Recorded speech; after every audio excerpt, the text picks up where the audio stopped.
Assalamualaikum. Balik lagi nih di channel aku.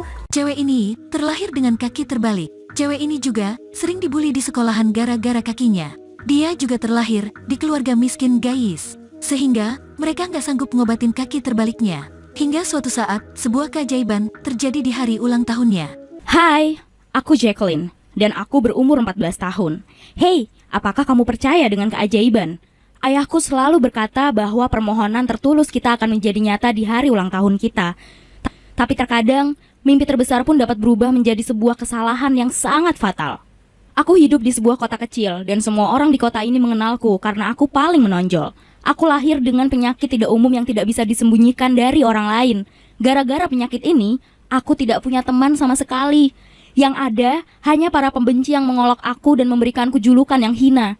Suatu saat, aku memiliki kesempatan untuk menghentikannya. Tapi ternyata, semua akan lebih baik jika aku tidak mencoba sama sekali.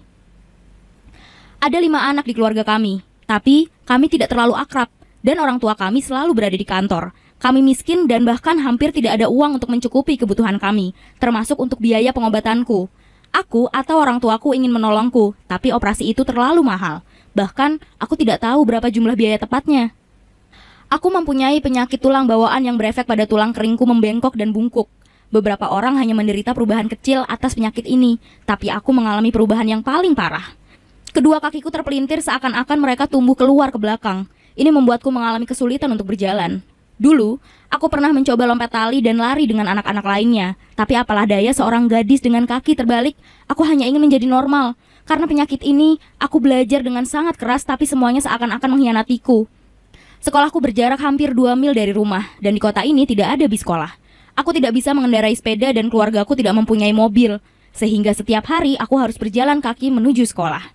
Itu terasa seperti neraka, tapi perjalanan menuju sekolah hanya bagian kecil dari masalah. Akibat penyakit yang kuderita, aku berjalan dengan sangat pelan. Saudara-saudariku biasanya selalu berangkat bersamaku, tapi aku selalu tertinggal jauh di belakang.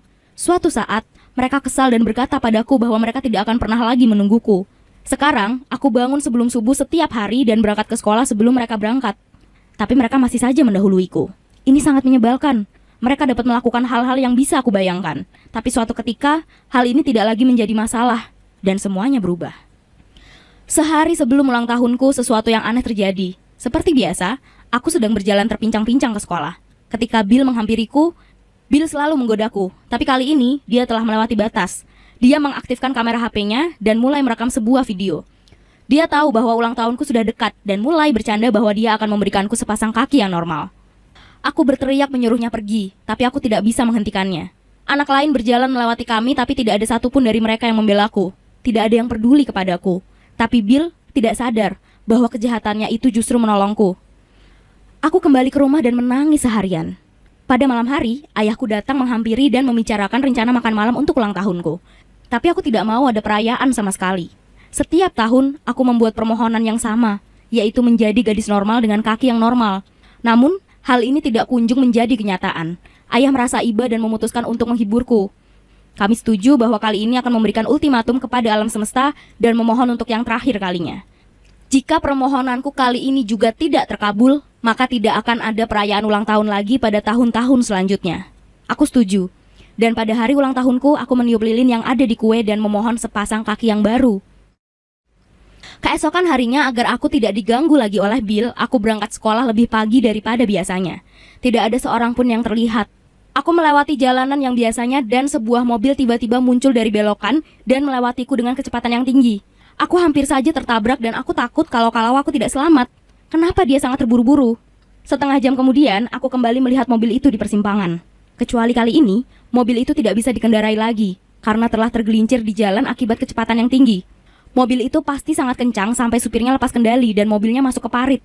Supirnya pingsan dan terjepit oleh airbag, tapi dia masih bisa bernafas. Aku baru saja akan menelpon bala bantuan ketika tiba-tiba aku melihat tas kopernya. Tas koper itu terjatuh melalui pintu mobil yang terbuka dengan uang yang menyembul keluar. Aku mengecek keadaan sekitar, tidak ada orang. Lalu aku membuka tas koper itu dan terdiam. Di tas itu terdapat banyak uang dan yang kumaksud adalah uang yang sangat banyak. Ada banyak tumpukan uang $100. Aku tidak tahu apa yang harus kulakukan sampai akhirnya aku ingat ultimatumku kepada semesta. Ini adalah kesempatanku. Aku mengambil tas kopernya, berjalan menjauh membelakangi mobil, Aku menaruh uang itu di tasku dan pulang.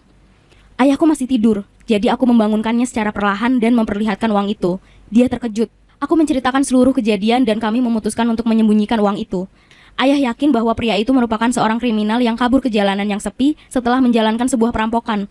Pria itu memang terlihat mencurigakan, dan bagiku, uang ini adalah penyelamatku. Kami menghitung dan ternyata uang itu berjumlah 120.000 dolar. Bisakah kamu bayangkan? Sekarang aku mampu mewujudkan mimpiku untuk menjalani sebuah operasi. Tapi sayangnya, operasi itu ternyata masih sangat mahal. Sebulan kemudian, orang tuaku menemukan sebuah rumah sakit hebat yang cukup jauh dari kota kami dan dari perhatian yang tidak diharapkan.